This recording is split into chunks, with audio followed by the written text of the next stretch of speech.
Yes, the government recommended diet based on the food pyramid has way too much carbohydrate for any diet that we've ever followed naturally.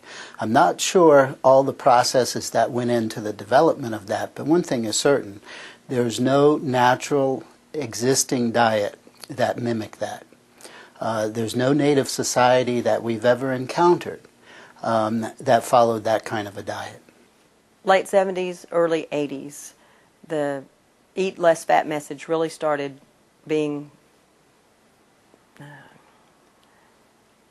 fed, for lack of a word, to the American public. You know, we cut the fat, everything's going to be better, and beginning at about that same time, the incidence of type 2 diabetes in this country began to go up. And we're not talking a little up now. It's a curve that, well, from your perspective, would look like this. I mean, it's a very, you know, a Thunderbird jet taking off. I mean, it's a very steep climb to that curve.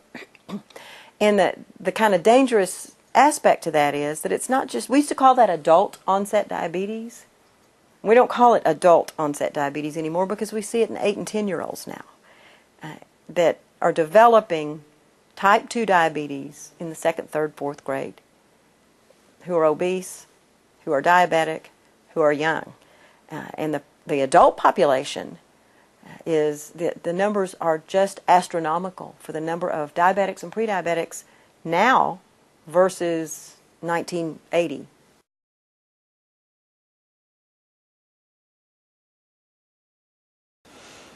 Where do you begin to talk about the negative effects of sugary and starchy diets, which are actually both the same, because starch is obviously just glucose molecules hooked into long chains. The GI tract immediately breaks them apart, actually starting with spit in your mouth.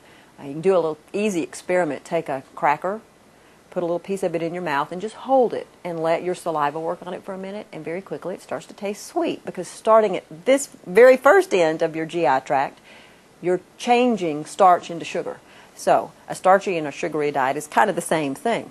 And so, in essence, you're just eating sugar. Now, people say, well, they're complex carbohydrates.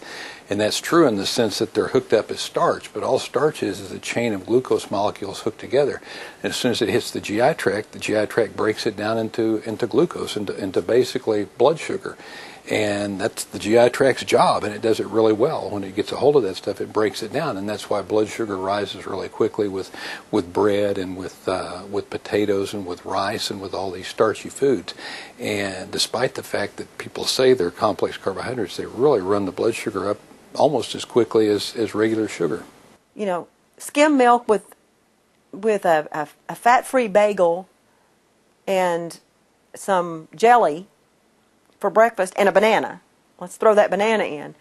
I mean, it's a breakfast made of sugar. If you ask most people, how much sugar you have in your blood? If you've got normal blood sugar, how much sugar is that dissolved in your blood? People don't have a clue.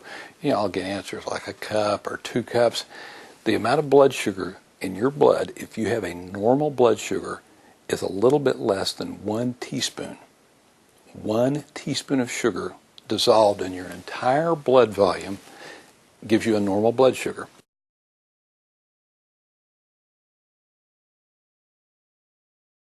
Well, sugar is actually quite toxic.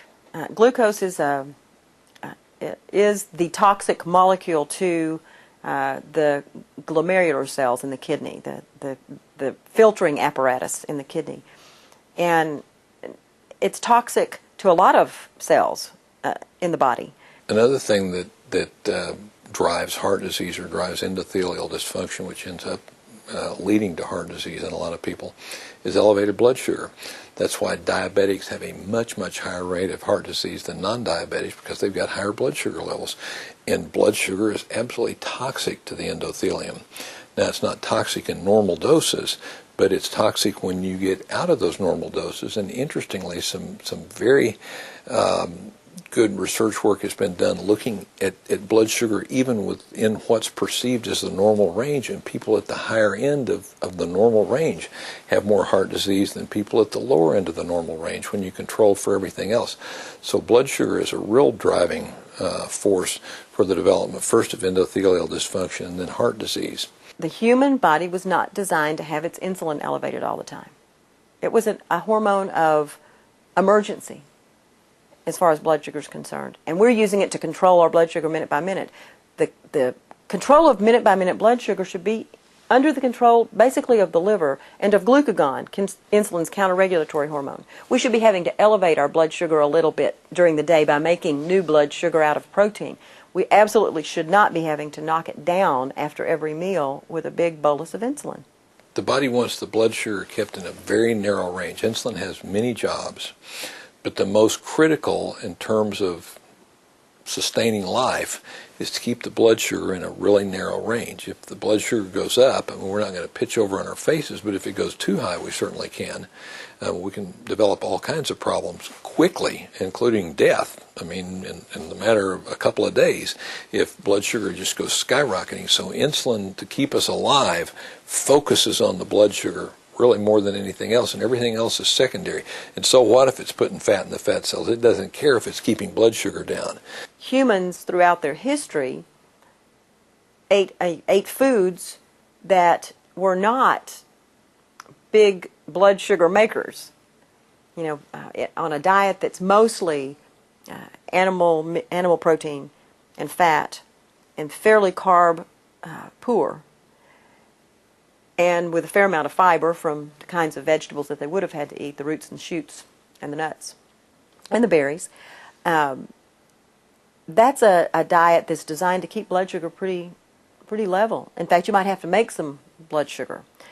So insulin was there to keep blood sugar from going too high in the event that it ever would, which it usually didn't. It was not a thing that early man had to deal with. The Inuit Indians, for instance, live off of nothing but whale blubber and seal fat for 6 months out of the year, but have virtually no maturity onset heart disease until they give up that lifestyle and they move into modern cities and they start eating a lower fat diet, and then they develop heart disease at a very high rate. We find virtually no heart disease in other Native Americans that Westerners lived with. We cohabited with them for 200 years or so before they changed their culture. And they didn't even have a word for maturity onset heart disease in the language. It was virtually non-existent. Now some of the highest rates of heart disease anywhere on the planet are in American Indians living in reservations. Some reservations in the Southwest have a 50% diabetes rate among the adults, highest anywhere in the world.